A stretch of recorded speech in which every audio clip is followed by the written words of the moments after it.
So today, lads, I'm going to be talking about this right here, an article from Lindsay Gibbs. I'm not going to be reading the entire article. You guys can do that yourself. I'm not trying to take away from the article, but I'm kind of going to argue against the general point of the article. So basically, this is when it's talking about, the way the WNBA CBA negotiations are, and essentially saying that, Kathy Engelbert's not the one in charge, and it's actually not Kathy's fault, it's the NBA's fault, because, the NBA owns 42%, but it's actually more than that, because there are NBA owners that own WNBA teams, and then there are NBA owners that are in the 75 million investment pool that Kathy Engelbert ran, and, they're actually the ones at fault, and it's like, no, not really. Like, contrary to popular belief, the WNBA is not a charity, and it never has been a charity. It's not and never has been a charity. The NBA put money in the WNBA with the expectation they were going to make it back. The people that bought teams put money into those teams with the expectation that they were going to make a profit. This is not some league, basketball league, where teams were grown from the ground up. This is not there's no promotion relegation. There's no world where you can set up a club in your local town and eventually, if you get the right players and put the right infrastructure, turn that club into an NBA team. These are franchises. This is not like, yes, sometimes they're billionaires' playthings, but this is not charity. And it never has been charity. And this is a problem with this attitude, is that it's basically saying that, the NBA's ownership is the problem. And I actually think the NBA's ownership is a problem with what's going on right now. But we have to take into account that it is the fault. The reason why the WNBA is less than 50% is the fault of Kathy Engelbert. You can make the argument that you can say this is a hindsight argument. You can absolutely say this is a hindsight argument. As in, you can say well, Kathy needed to make these moves. In 2022, she needed to make these moves. In hindsight, if you had a crystal ball, Kathy does not give up 18% equity in the league or 16% equity in the league for 75 million. 75 million for 16% equity of the league couldn't buy you 16% of the Indiana Fever right now. I shit you not. I'm not sure if 75 million could buy you 16% of the Fever, let alone the WNBA. And not only that, we also have to take into account that was maybe overvalued at the time, considering the fact that you could buy the Aces a year prior for 2 million.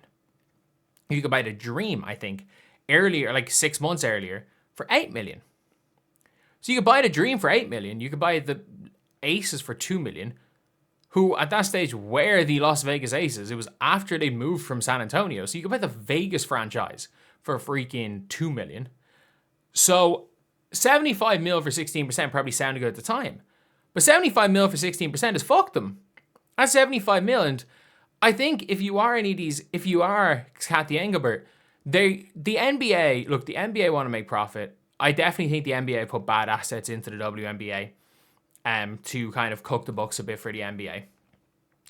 I think the WNBA should have negotiated from the get-go that the WNBA owners can buy out the NBA owners.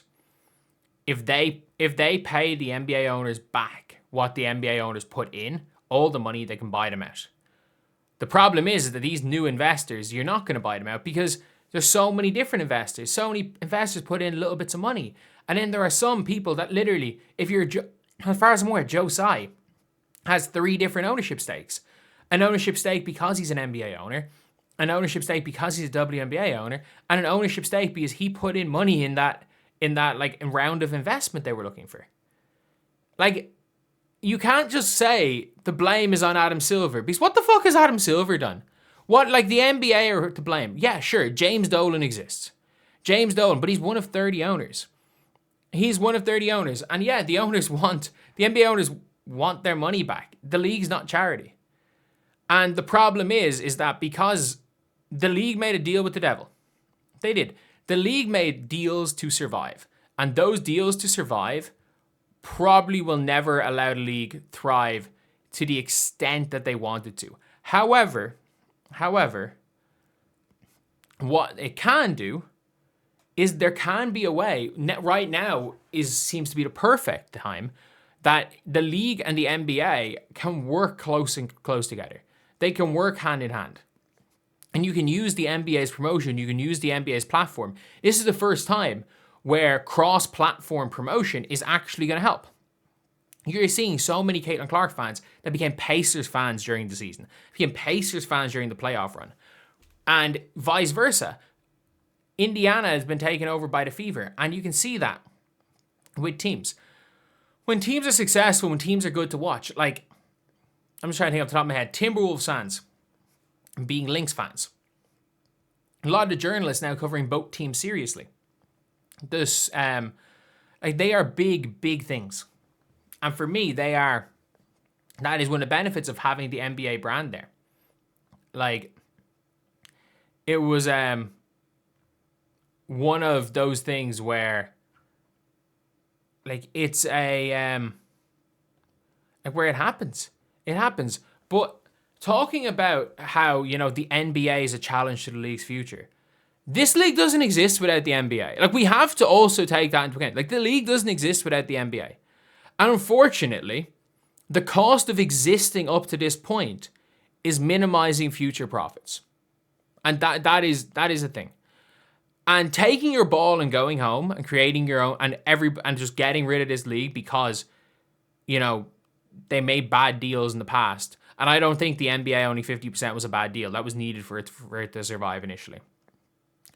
And then taking your ball and going home, moving to a different league, that doesn't have the same promotion because regardless of what anyone thinks, the NBA is the NBA.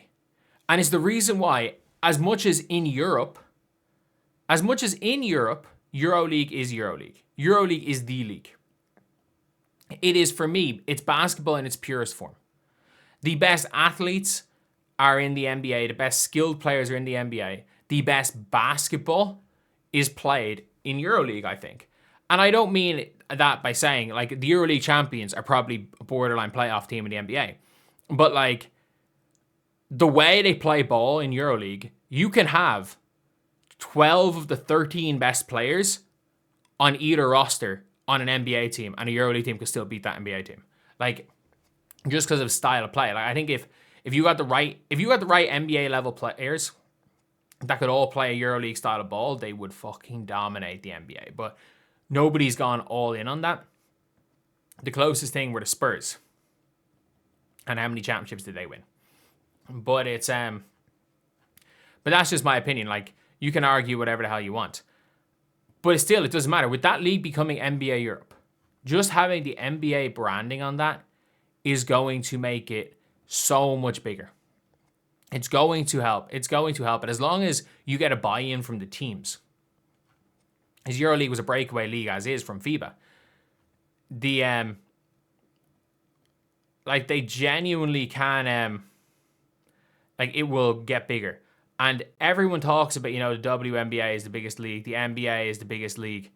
Everything is about the NBA. And if you take away the NBA from the WNBA, it's just another league. It's just basketball. The brand, the aura, the mystique of it all. And I think the NBA are going to be smart enough to start paying players a lot more. I think it's going to be over $1 million, because as much as Unrivaled has the money, it's not going to be continuous, because you need to set up franchises everywhere. You need all these training facilities in 12 to 15 different locations, these huge training facilities. Yes, Unrivaled has one for 40 players, but can you make 12 of them for 200 players? Or can you make 15 of them for nearly 200 players? That is the scale that Unrivaled doesn't have, and Unrivaled will not make. Unrivaled will not be able to scale that. They won't. They absolutely won't. Like, a lot of the billionaire owners that are buying WNBA teams are buying WNBA teams because it is, as much as expensive as it is, a lot of the non-NBA owners are able to buy into the NBA ecosystem with that. And I know that. I know that that is the way people think, because I know people that bought 2K League teams. I came from NBA 2K. I was there with 2K. I have had plenty of conversations with the like commissioner of the NBA 2K League. I've met their media guys. I was there at their kind of first Europe event. Like I've had dinner with them. I've spoke to them about the league. It is a way. The 2K League, it was ironically, the 2K League was a step up from the WNBA at that time. That's how bad the WNBA was.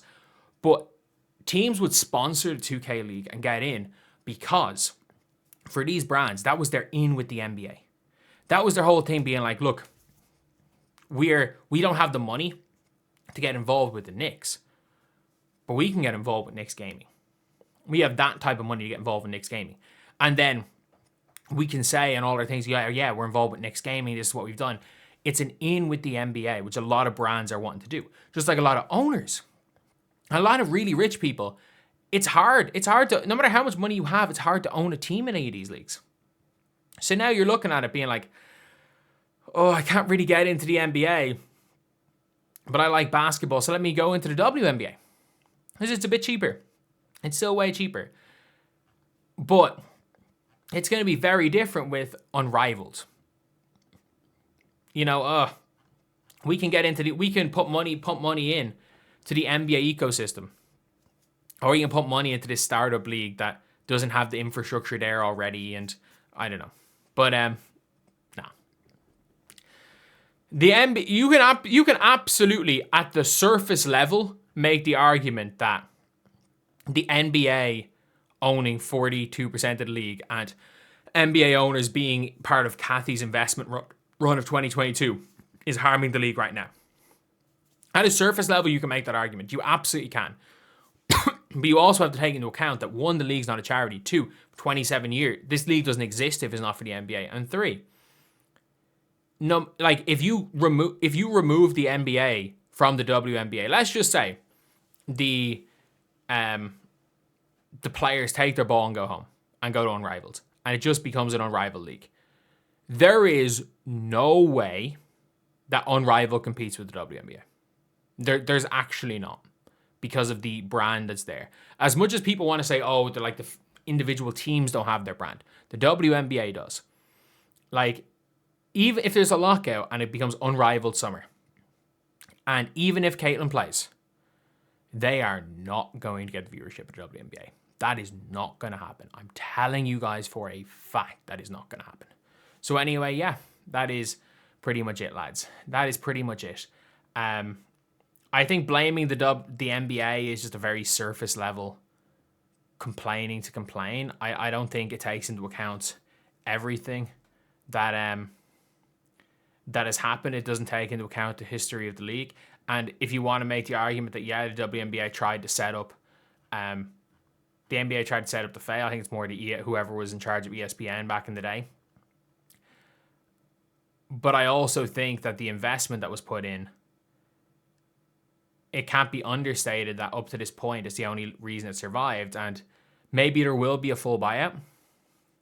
Maybe the players, or not even players, the league can say it and be like, look, we're trying to make it so that we own 100% of the league. We're trying to get a full buyout. We're trying to buy out the NBA teams, and we're trying to buy out the 75 million extra investments, and that could take 10 years.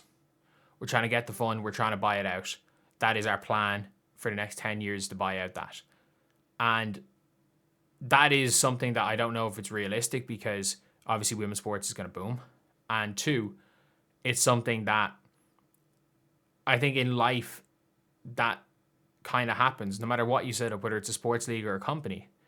Sometimes you need outside investors to keep it afloat. And then when you start succeeding, it's just kind of a shit one. It's just kind of a shit one.